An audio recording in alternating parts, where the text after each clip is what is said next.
Measurement कितना नज़दीक से लिया जाता है और उस नज़दीक के बाद भी कितनी सारी चीज़ें ऐसी होती हैं कि जो बैड टच की, जो छोटी-छोटी बच्चियों की मैं बात कर रही हूँ, जो ये शिकायत लेके आती हैं कि टेलर इतना बदतमीज़ी करते हैं। मेरा मानना है कि अगर टेलर हैं तो बहुत अच्छी बात है, लेकिन मेज़रमेंट के लिए आप लड़की रखो। अगर जिम की बात करूँ तो वहाँ 100% 99% जो ट्रेनर हैं वो लड़के हैं। वहाँ महिलाएँ क्यों नहीं हैं? महिलाएँ सिर्फ़ इसलिए अपनी बात को नहीं कह पाती हैं क्योंकि उनके पास कोई ऑप्शन नहीं होता है। अगर कोई महिला ये चाहती है कि मुझे किसी लड़के को ही के साथ ही ट्रेनिंग करनी है या मुझे उसी को जिम में उसके साथ करना, तो वो अपनी स्वेच्छा से करें। उत्तर प्रदेश में जिम में पुरुष ट्रेनर से लेकर किसी टेलर के यहाँ, दर्जी के यहाँ, जो पुरुष हैं, जो नाप का काम करते हैं, उसको लेकर एक प्रस्ताव राज्य महिला आयोग की ओर से आया है।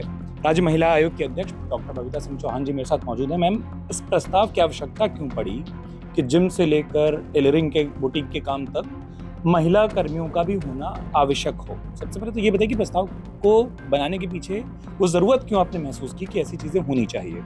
देखिए, इसके 2 रीज़न हैं। एक तो अगर महिलाओं की सुरक्षा की बात करें, उस दृष्टिकोण से भी, दूसरा अगर महिलाओं को रोज़गार देने की बात करें तो उस दृष्टि से भी। मुझे लगता है कि जब महिलाएँ सारे फ़ील्ड में काम कर रही हैं, तो इन जगह पे महिलाओं की क्यों कमी है? अगर जिम की बात करूँ तो वहाँ 100% 99% जो ट्रेनर हैं वो लड़के हैं। वहाँ महिलाएँ क्यों नहीं हैं? अब आपने देखा होगा कि महिलाओं से संबंधित ऐसा नहीं है कि आपके पास नहीं आती। महिला आयोग की अध्यक्ष होने के नाते मेरे पास बहुत सारे केस आते हैं ऐसे कि जिसमें महिलाओं के साथ अभद्रता इन द सेंस कि जैसे बैड टच टाइप, या जैसे फ़ोटो खींच लिए उनके साथ, या वो एक्सरसाइज कर रही हैं, उनकी वीडियो बना के वायरल कर दिया। फिर जब वो वायरल होती हैं तो फिर महिलाओं को ब्लैकमेलिंग शुरू कर देते हैं। महिलाएँ सिर्फ़ इसलिए अपनी बात को नहीं कह पाती हैं क्योंकि उनके पास कोई ऑप्शन नहीं होता है। मेरा मानना है अगर लड़के रहते हैं वहाँ रहें, बहुत अच्छी बात है, पर लड़कियाँ भी वहाँ रहनी चाहिए। दूसरा, लड़कों का या लड़कियां जो भी हैं उनका पुलिस वेरिफिकेशन जरूर होना चाहिए। तीसरा मेरा ये था कि वहाँ प्रॉपर कैमरे काम करना चाहिए लड़कों का, क्योंकि कई बार क्या होता है कि वेरिफिकेशन ना होने की वजह से वारदात हो जाती है और हम ढूंढते रह जाते हैं कि कहाँ गया वो लड़का, या जिसने ये घटना की थी वो कहाँ गई, पुलिस ढूंढती रहती है। तो मुझे लगता है जब इतनी इम्पोर्टेंट जगह है ये, और जहाँ देश की आधी आबादी भी वहाँ मौजूद रहती है, तो क्यों ना वहाँ उनको, अगर रोजगार देने की बात है तो रोजगार क्यों ना लड़कियों को दिया जाए, क्यों ना उनको दिया जाए। हाँ, अगर कोई महिला ये चाहती है कि मुझे किसी लड़के को ही के साथ ही ट्रेनिंग करनी है या मुझे उसी को जिम में उसके साथ करना, तो वो अपनी स्वेच्छा से करें। वो अपने जिम के ओनर को लिख के दें कि भई मैं उसके साथ कंफर्टेबल हूँ और मैं उसके साथ जिम करना चाहती हूँ। नेचुरली ये स्वतंत्र है, यहाँ सबकी अपनी अपनी खुद की स्वतंत्रता है, कोई ऐसा नहीं है, किसी में बाउंडेशन नहीं है। लेकिन बहुत सारी परसेंटेज ऐसी है जो इस बात से खुश है, और मैं आपको बताती हूँ कि पर्सनल व्यूज़ मेरे पास लोगों के हैं कि ये आपका बहुत अच्छा डिसीजन है, क्योंकि ना इसमें किसी की नौकरी ली जा रही है, ना इसमें किसी को काम करने से रोका जा रहा है, ना इसमें किसी का कोई प्रतिष्ठान बंद करने की बात की जा रही है। इसमें सिर्फ ये की जा रही है कि महिलाएं भी सुरक्षित रहें और महिलाओं को रोजगार भी मिले। यही बात आई टेलर के यहाँ। जब बुटीक की बात आती है तो आप देखेंगे कि 90% जो बुटीक हैं उन पे जो मास्टर्स हैं वो टेलर जेंट्स हैं। ठीक है, अच्छी बात है, अच्छे कपड़े सिलते हैं, ऐसा नहीं है कि महिलाएँ नहीं सिल सकती हैं, कि महिलाएँ भी उस तरह से काम करेंगी तो महिलाओं को भी अपॉर्च्युनिटी मिलना चाहिए। दूसरा ये था कि मेरा मानना है कि अगर टेलर हैं तो बहुत अच्छी बात है, लेकिन मेज़रमेंट के लिए आप लड़की रखो। मेज़रमेंट में तो ऐसी कोई चीज़ नहीं है, अगर टेलर बताएगा वो उस हिसाब से मेज़रमेंट लेगी, मेज़रमेंट लेने के बाद वो काम करें, क्योंकि जब जब कपड़े सिलते हैं, आपको पता है जो ड्रेस सिलती हैं, तो मेज़रमेंट कितना नज़दीक से लिया जाता है और उस नज़दीक के बाद भी कितनी सारी चीज़ें ऐसी होती हैं कि जो बैड टच की, जो छोटी-छोटी बच्चियों की मैं बात कर रही हूँ, जो ये शिकायत लेके आती हैं कि टेलर इतना बदतमीज़ी करते हैं, इतना उनको बैड टच करते हैं। तो ये जो सारी चीज़ें हैं, अगर वहाँ महिलाएँ रहेंगी तो इसमें मुझे तो लगता है कि किसी को कोई ऑब्जेक्शन नहीं होना चाहिए। ना मैं ये कह रही हूँ कि पुरुष टेलर नहीं होना चाहिए। मैं ये भी नहीं कह रही कि वहाँ पुरुषों को काम से निकालो। मैं ये भी नहीं कह रही कि बुटीक बंद कर दो जिसमें टेलर काम कर रहा है। ऐसा बिल्कुल नहीं है। पुरुष भी रहें, लेकिन महिलाएँ भी वहाँ रहें जहाँ महिला हैं।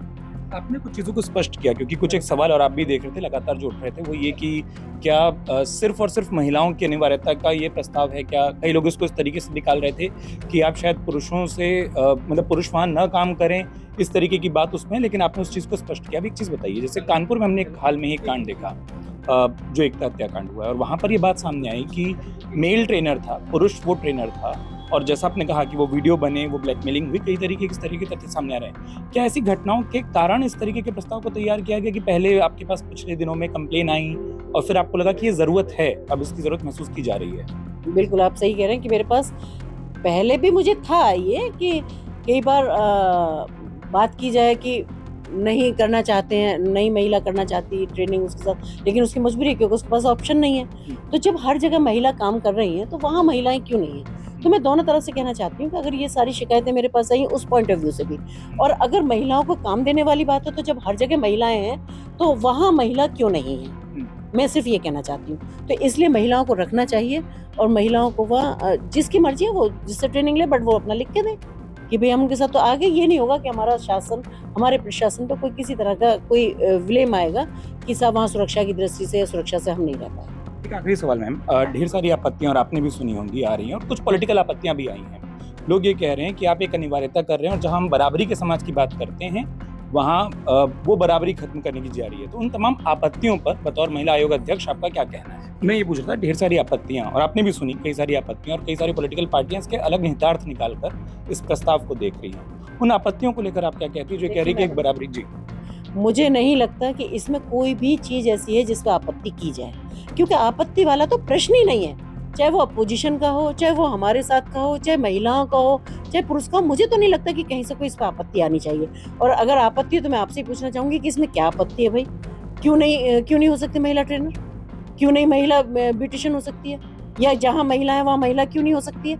मैं ये तो नहीं कह रही कि पुरुष विहीन हो जाए, क्योंकि मुझे पता है, मैं भी पढ़ी लिखी महिला हूँ और इसी समाज से आती हूँ और अच्छा खासा मैंने समाज देखा है और राजनीति भी की है। मैं खूब अच्छे से जानती हूँ कि जब एक ऑफिस में महिला और पुरुष दोनों काम कर सकते हैं तो किसी भी हम प्रोफेशनल जगह पर क्यों नहीं वहाँ रह सकते हैं या क्यों नहीं काम कर सकते। मेरा बिल्कुल कतई ये सोचना नहीं है कि किसी भी पुरुष को, किसी भी लड़के को कहीं से भी नौकरी से निकाला जाए। बस मेरा ये है कि वहाँ लड़कियों को भी रखा जाए। बहुत शुक्रिया मैम अपने वक्त देने के लिए। बबीता सिंह चौहान जो कि राज्य महिला आयोग के अध्यक्ष हैं, ये बता रही थी कि महिलाओं को भी साथ में हो, ना कि सिर्फ और सिर्फ महिलाओं की अनिवार्यता, जो इसके कई सारे अलग निहितार्थ निकाले जा रहे हैं। अमर उजाला के लिए उत्कर्ष चतुर्वेदी, लखनऊ से। अगर आप ये वीडियो YouTube पर देख रहे हैं तो हमारे चैनल को सब्सक्राइब करें और बेल आइकन को दबाना ना भूलें। अगर आप Facebook पर ये वीडियो देख रहे हैं तो हमारे पेज को लाइक करें।